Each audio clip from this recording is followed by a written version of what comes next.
Welcome to session 3 of my course, Tent Maker. I want you to know that for centuries, the gospel has gone forth because of two types of people.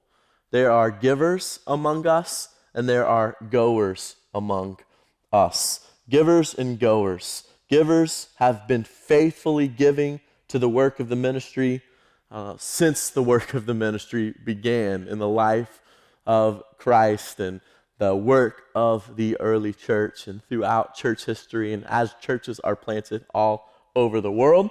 And then goers have received those gifts of generosity with glad and generous hearts themselves. In fact, we see this giver and goer relationship played out in the book of Philippians chapter 4. I mentioned this in session 1. It was the Apostle Paul who planted the church in Philippi in Acts 16. And he spent time with them, rooting them in the truths of the gospel. And then he left and continued his work of planting churches around the known world. For Paul, the work of church planting was his calling. For Paul, by any definition, he was a goer. Furthermore, Paul did not do the work alone. It was the church in Philippi, the church that he planted, that gave financially to his work. So in all sense, church planting was and continues to be so today, truly a team sport. Goers never seek the gift in itself. And as the Apostle Paul said, it's always the fruit of the gift that is sought after, even in this concept of wealth building. And so for centuries, faithful men and women have given generously to their local churches. And furthermore, local churches have stewarded the giving of their people and have given to the work of church planting and nonprofit work and other types of benevolent work for years and years and years. And sometimes churches will develop a church planter and send this person out with a team and maybe even with resources. In these types of situations, church planters are sent out and they're commissioned by their sending church, but rarely is a church planter in the work always fully funded. But sometimes they are, but it's not the norm. And so that's why church planters and missionaries and oftentimes faithful pastors and the work across the world, the gospel work across the world must sometimes be bivocational, maybe for a season, maybe for a specific reason, or simply step into the faithful and obedient work of fundraising, potentially for the duration of one's own ministry. So if you're a pastor and you're a ministry leader and you're watching this course and you have to raise funds for your ministry, you are actively participating in the ministry of fundraising. First of all, I think this is a noble work. I think God has set up the work of the ministry for or in this way. There are givers among us and there are goers among us. But I want to challenge your way of thinking. And I think when it comes to stewardship, we talked about how what God has given to us, we want to turn it into more. But sometimes to go to the next step of turning into more, there might have to be an intermediary step, especially for those of us who are in fundraising seasons. Pastors who might be bivocational, I would also put you into this category, this intermediary step. Church planters are in this intermediary step. Missionaries, those who are starting nonprofit works, I would also put you here as well. But I'm going to challenge you to not think of fundraising for the duration of your ministry, but to begin to think about it as seasonal as you work towards wealth building. Because it's in this space of fundraising where we see true apostolic gifting shine. And so because of this truth, this session really is for the goers, not necessarily the senders. Senders, though, do not just skip over this session. I want you to become fluent here as well. We need you to be generous, and we need you to be faithful, and we need you to be obedient, and we need you to give large and give big and steward what God has already given to you to turn it into more. But for the goers amongst us, here are 2 application points that must guide you in all of your fundraising, again, if you have to. And so here are these application points. Number 1, I want you to fundraise with a clear purpose. And then number 2, I want you to fundraise with a clear process. And so let's begin with purpose. More than anything, purpose is what drives us. You picked up this course and you're watching this maybe for a specific purpose or a seed that God's planted in your life, even in this moment. You took a job for a purpose. You began a new season of life for a purpose. When we do things with intentionality, we do them on purpose and really for a purpose. And in fact, anything worth doing should be done through this lens.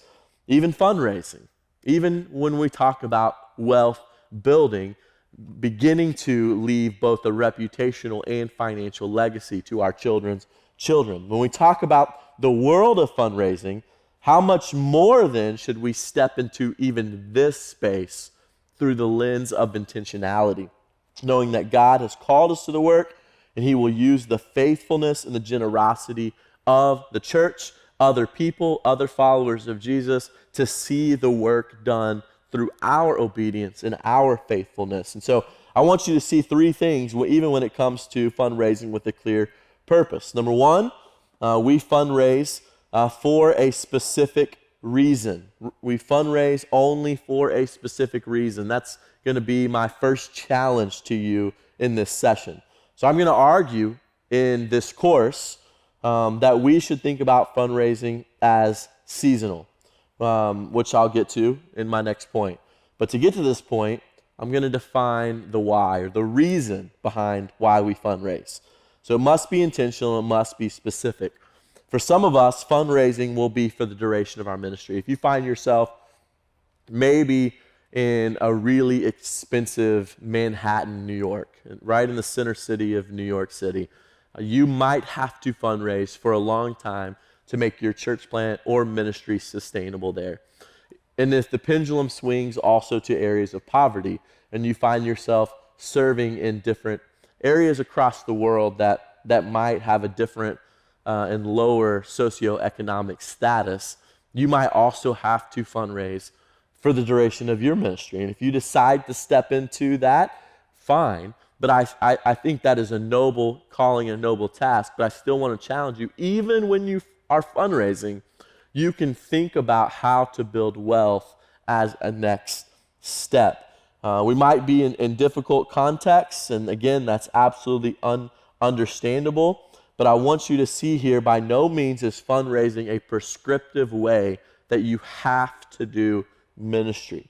It's always only pictured in Scripture as descriptive. So in Philippians 4, it's a description of how Paul went about his ministry. Throughout the book of Acts, when you see partnerships together between churches that are planted, it's always only through the lens of description and not prescribed way that the local church or even you have to do ministry today in your specific context. It's the descriptive nature of fundraising that allows us to be open-handed with it as we pursue other things and as we pursue fundraising according to different giftings and gift sets, life seasons, and maybe even ministry contexts. However, if you're able to move away from fundraising because of a context and circumstance, I want you to begin with your why.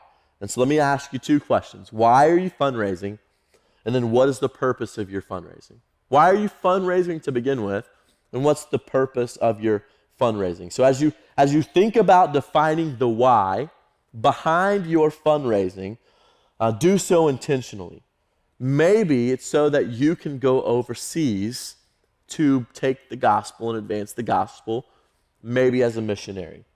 Maybe it's to plant a church in a context that needs one, like we did in Washington, D.C. When we planted a church there, we went through a season of fundraising. Maybe it's for another ministry endeavor or another ministry reason altogether. All of those things are great reasons, but I want to challenge your mindset behind it. What if you changed your posture behind fundraising to something different completely? What if you went from fundraising for your ministry in perpetuity or really for forever, but to fundraising to reach a specific goal? If your mindset becomes, I think, the latter here, then you will see fundraising not as a means to do ministry, but it's a different means altogether. So fundraising for you will allow you to create space then in your life to begin to create income-producing assets that will allow you to build wealth and leave an inheritance for your children's children. Again, this is the message of this course. This is the implication of gospel-centered, Christ-exalting, God-glorifying tent making. This is the principle behind building wealth and then being able to leave this financial legacy to your grandchildren. So this is what we should be after. I think what if the purpose, here's a question for you, what if the purpose of your fundraising was so that you could quit your full-time job, you could have more time for your family or your ministry, and then allow you space to create passive assets to forever then potentially fund your life and fund your ministry. Again, that will leave a legacy that outlives you. So what if you thought about fundraising only through, again, a specific season or for a specific reason, where I'm going to do this for 6 months or 8 months or 12 months, and that will get me to a place where I can begin to create assets that will then provide for the ministry in place of fundraising. So that's the picture here that I want you to see. So after you fundraise for us a clear why, a specific reason, the foundation of your fundraising. Here's point number 2. I want you to fundraise only for a specific season. Only for a specific season. If this were the mindset behind your fundraising, then you are only thinking about fundraising for a short time or a short season. Maybe you need to fundraise for 3 years. That's 36 months so that you can have a runway to financial stability that is feasible. Let's say you make, for example here, $50,000 a year providing for your family. You will need to fundraise $150,000 over the next 3 years. What if you fundraised for the next 30 years? That would be $1,500,000 that you would have to be fundraising over the next 30 years. To me, something isn't adding up so easily here. And let me go out on a limb and say that maybe even this is a bad stewardship of our resources. In other words, fundraising $1,500,000 for the next 30 years of ministry potentially might be poor stewardship if you had another way to go about it.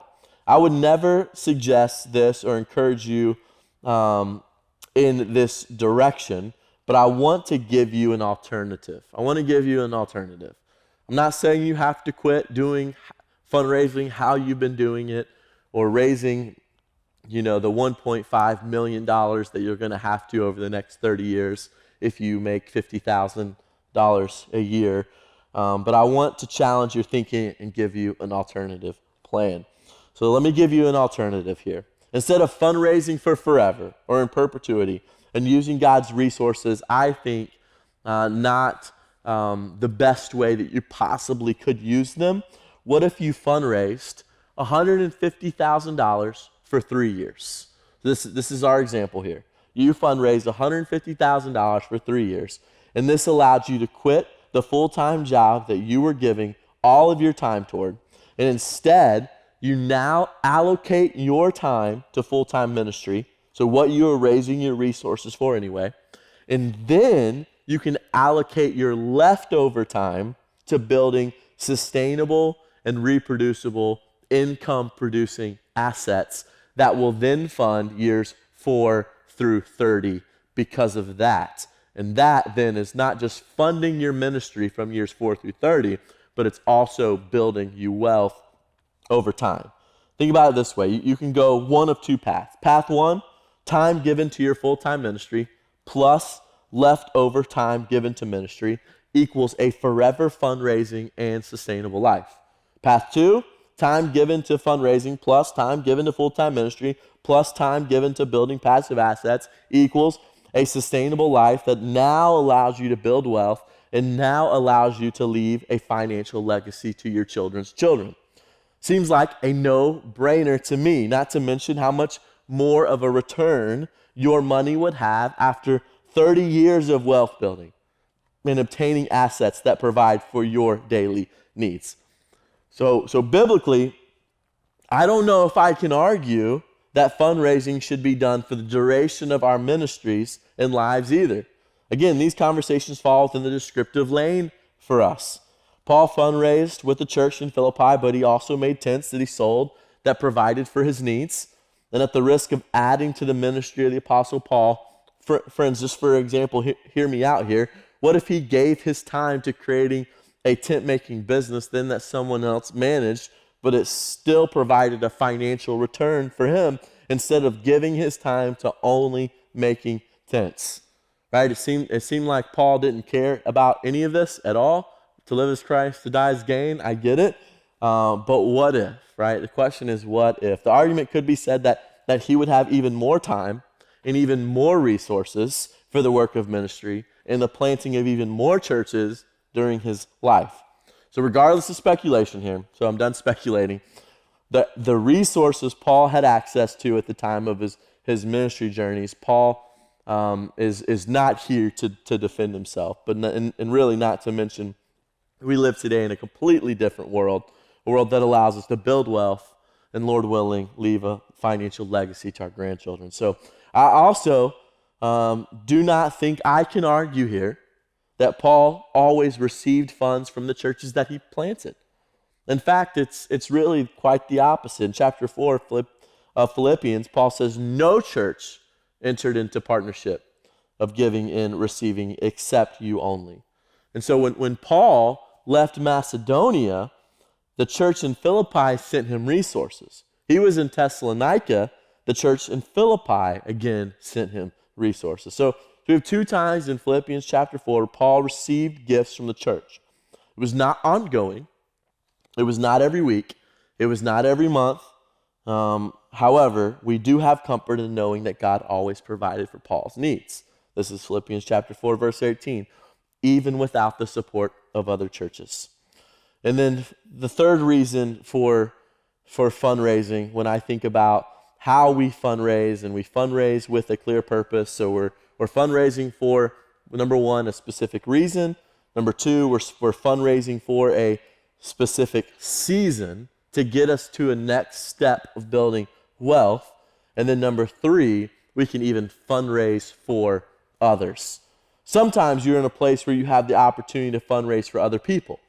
You can think of it even as stepping stones here. First, you need to define your why and your purpose for fundraising, and second, define your season of fundraising. But I think next, you begin to build a life that is sustainable and reproducible that allows you to be available then to others. What if you had the margin in your life, like Boaz did, to not only meet needs when they're present to you, but to fundraise for other people, to help other people take their next step in building wealth? I think when you are able to do this, you will find that you now have the time and space to fundraise for others. It's amazing to watch God work through his people. When I planted our church in Washington, D.C., there was a guy named Clint Clifton who became a safety net for me. He became really the church planting Boaz that I needed to help me raise funds and develop resources to plant this church in a very specific and expensive neighborhood in Washington, D.C. He raised hundreds of thousands of dollars for this church that we planted. And he only attended the church one time when I asked him to come and preach on a Sunday. But still, his fingerprints are all over this church still today. And his influence on my life and thinking about fundraising for other people have been planted deeply in my heart. So today I have also an opportunity to lead a global missions organization that focuses on training leaders to plant churches, to start businesses and nonprofits that serve the nations and really the Russian-speaking world. And so think about that with me. We are planting churches and starting businesses that are Great Commission focused. Oftentimes, our church planters are in unreached places that I can't even mention in this course. They're fiercely entrepreneurial, but they don't have the access to the resources that I do, that maybe even you do.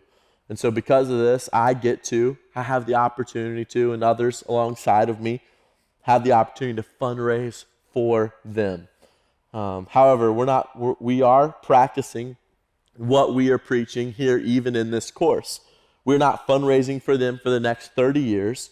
Our fundraising for them allows them to have a runway to build passive assets also. And it might look different than what a church planter in America is doing. In fact, it does. It looks very different. Where I really began to think about tent making in my context through the lens of purchasing real estate and starting different types of businesses that build wealth for my family. My friends in other contexts don't have that liberty. They're thinking about starting micro businesses or online platforms, or they're doing things like goat farming or pig farming that are providing for their family and building wealth. Again, it's very context heavy and context specific, but the principles still apply. There's no one size fits all costume to tent making or even fundraising for that matter. I think tent making is for all people in all contexts, but specific to their own gifting and available resources at their disposal. And then oftentimes, people like Clint Clifton who come into their lives and help them fundraise even more.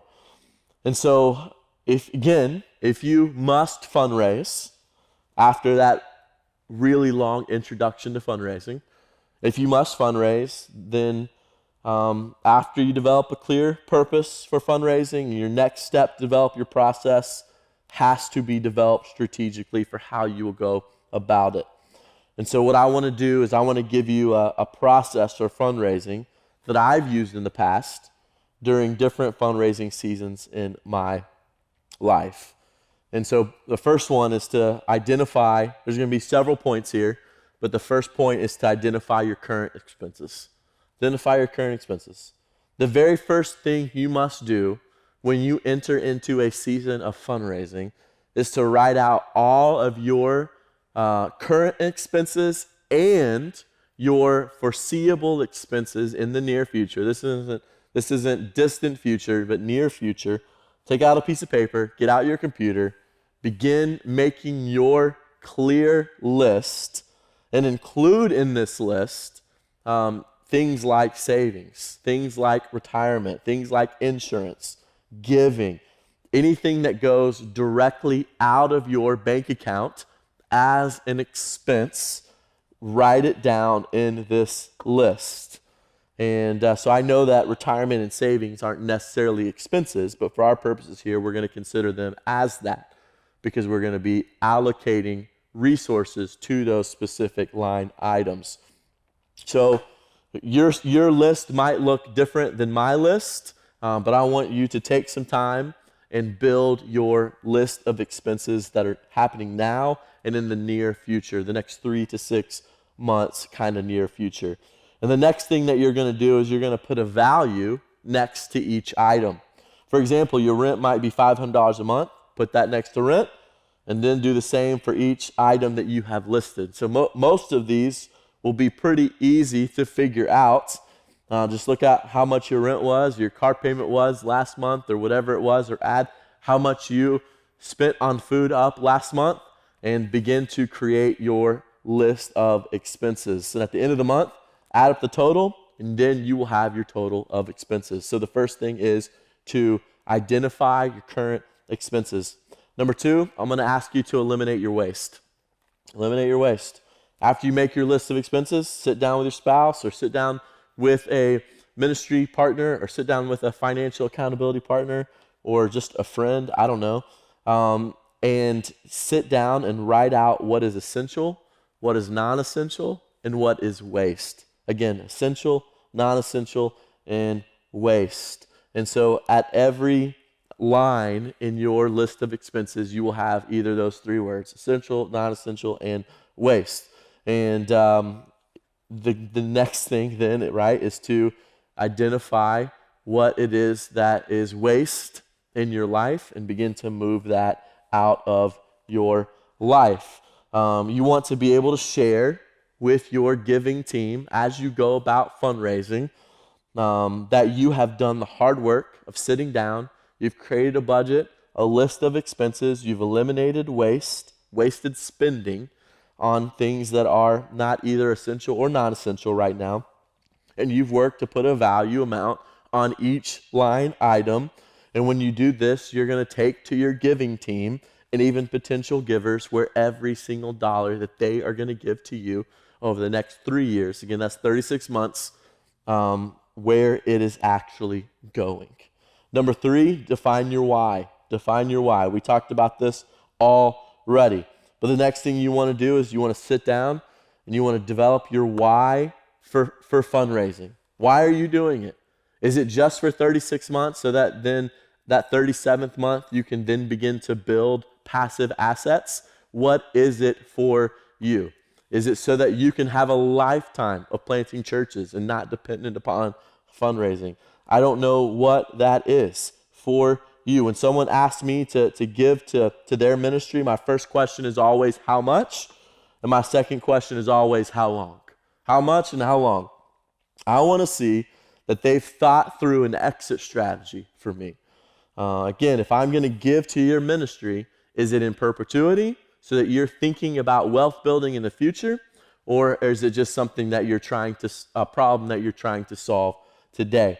Again, my argument in this course is that pastors, church planners, missionaries, nonprofit leaders can also build a life of wealth, just like everyone who sits in the pews or the seats in their churches.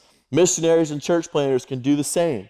We do not want to ever do this by using other people's generosity and giving to our ministries. That is not my argument. I'm going to share later in other sessions how we went about building wealth in the early stages, how we even got started, all while in a season of fundraising. And I did so in a way that was above reproach, very honest, and very transparent. Number 4, then define the problem. So define your problem. After you define your why, you need to define the problem that you are trying to solve. This might be your problem. I currently live in North America, and I want to move to Moscow, Russia, to plant a church. That is a problem to solve. How can I go about funding that? And then you have to give a clear why behind the church plant. Why does Moscow need gospel-centered, Bible-believing churches? Our goal was to raise enough money when we planted a church in D.C. Our goal was to raise enough money to pay my salary to live in an expensive city. And if we could live there, then we could start working towards planting a church there. The problem was very simple. The zip code 20007 did not have a Bible-believing church. We're going to go there and plant the church. So here's our why. Here's the problem. Can you close the gap by giving to this vision for this amount of time? Maybe 1 year, 2 years, 3 years. Maybe you're in a different situation altogether, though. Maybe you're bivocational at this point and you're thinking about how to build wealth. Maybe you work a full-time job or you're already giving 40 to 50 hours per week at your job. I want to speak to you just for a moment. This job pays your bills and pays your living expenses, yes. Maybe your spouse also works a similar schedule, yes. Maybe you're clocking out of your job and going straight to your ministry or your other job. Yes, you're working in the evenings and then on the weekends as a pastor. Yes, not only this, but you're trying to give your leftover time that you have to being a good spouse or a good parent. And for all purposes here, you might even be working 3 full-time jobs. So where in the world is time left over, Greg, to build income-producing assets that will allow you to leave a financial legacy to your children's children one day? That is a clear and compelling problem to solve also. That's what I want to say to you. What if you began to raise money during this season that could solve the problem of giving you or giving all of your time to your marketplace job?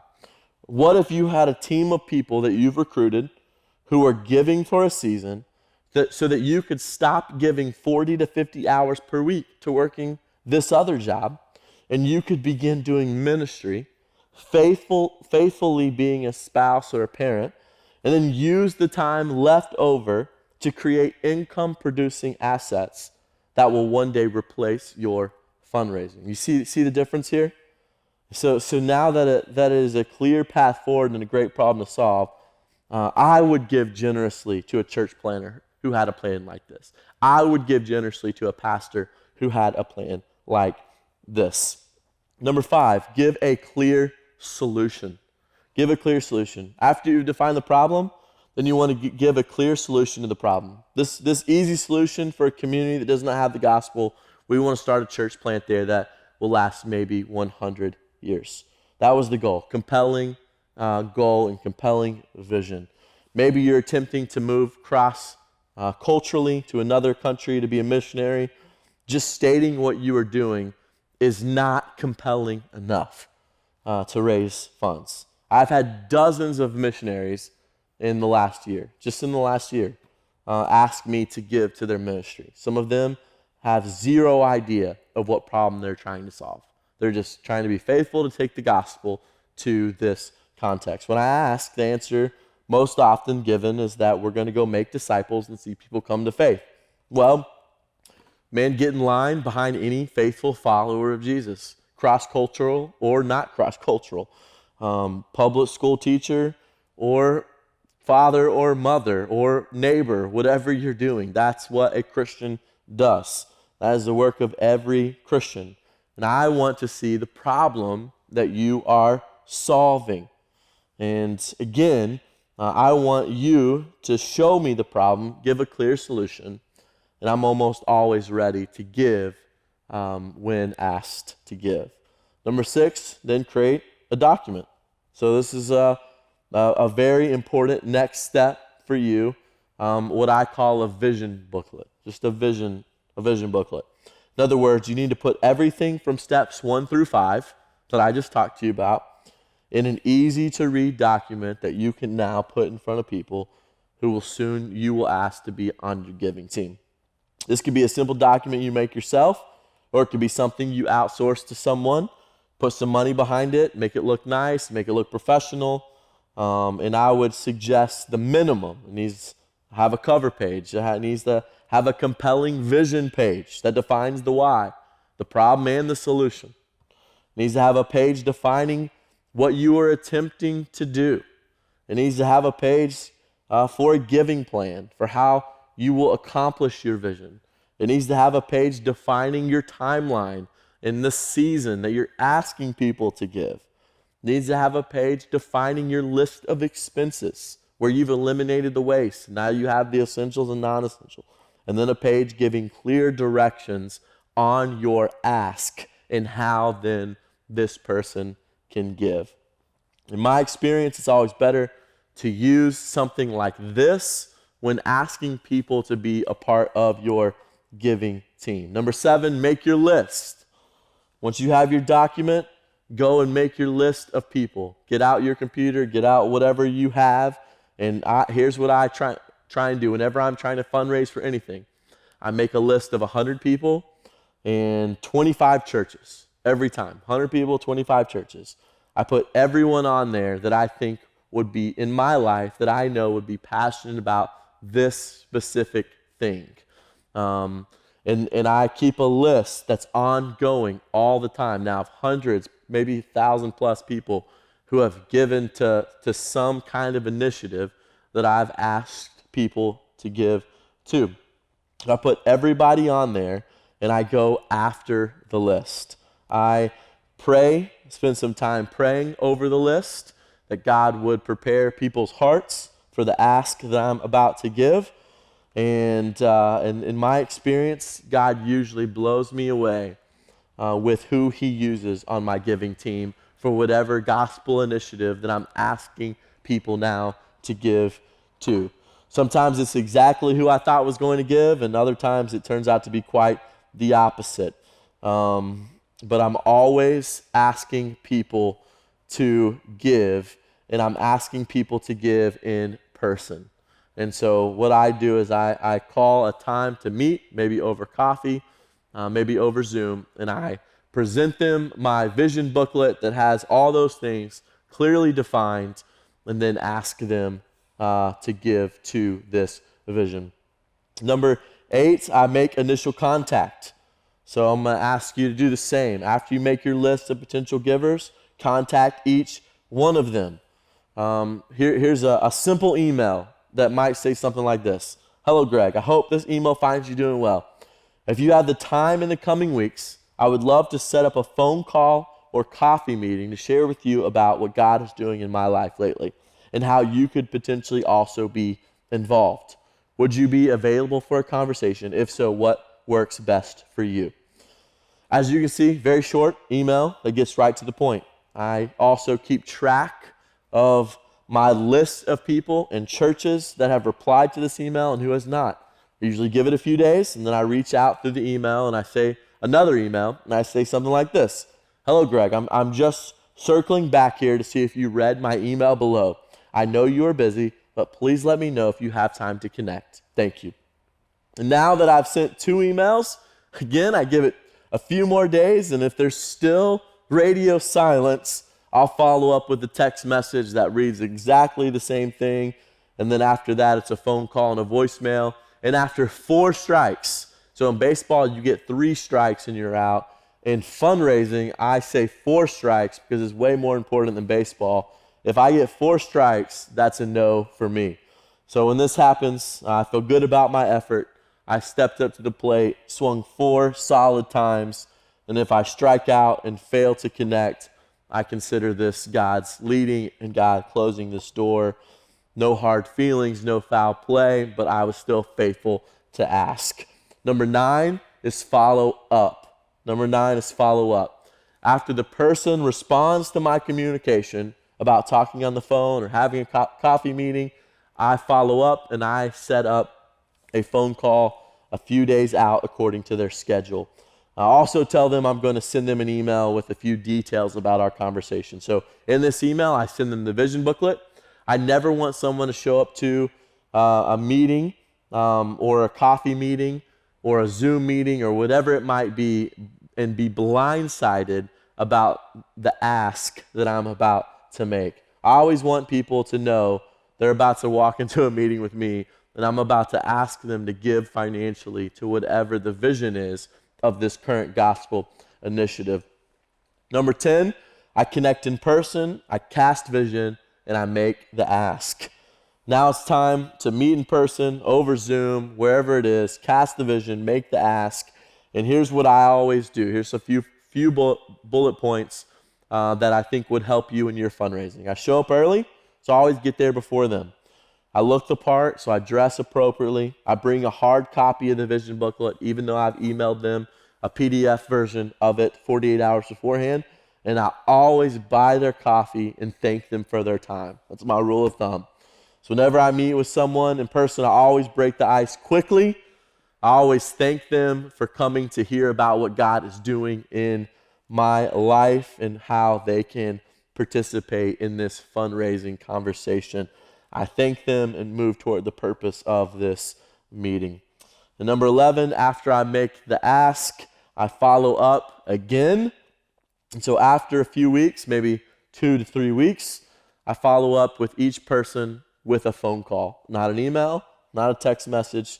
And I reach out to each person, thank them again for meeting, ask them what their decision is. And at the end of the first meeting, when we meet in person or over Zoom, I tell them that I will reach out to them in 1 to 2 weeks so that they can't avoid the no. I always put the ball back in my court and say that if it's okay, I will follow up with you. And it's an easy transition from the in-person meeting to the phone call to ask what their decision is. When you hear a no from somebody. When someone says no, I personally then ask them a follow-up question. Like, is this a forever no? Is this a no for this season right now? Or is this just a no, you're not interested at all? This allows the conversation to move forward naturally. And so after hearing this, I thank them for their time and move on to the next person. But if they say yes, then I celebrate with them. And I thank them for giving. I confirm how much they are giving in that moment, the length of the season they are giving, and then give them clear next steps on how to give. And number 12, I always write thank you notes. So I'm always getting them back into what we are doing. So it may be newsletters or emails or pictures or thank you notes or updates. That's constantly happening.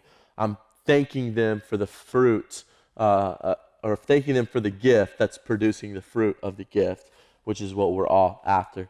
And then 13, I continuously update the giving team. These are short text messages. These are image-driven emails. These are newsletters of how their gift is bringing fruit because of the problem that we've been trying to solve. And then finally, number 14, I repeat the process over and over and over again. Repeat the process and do it as long as you need to, but only for a season. Instead of doing $50,000 for the next 30 years and trying to raise $1.5 million, I'm always under the inclination or the posture to raise $36,000, to raise $150,000 for 36 months. And then month 4, now I'm working towards building wealth that will not only provide for months 4 through 30, but it will also build wealth that will leave an inheritance for my children's children. The goal of fundraising, I think, should always be seasonal. And so I want to begin to always think about how fundraising can meet a specific purpose, can meet a specific reason, but always be seasonal in your life as you're working towards building wealth that you can leave one day to your children's children.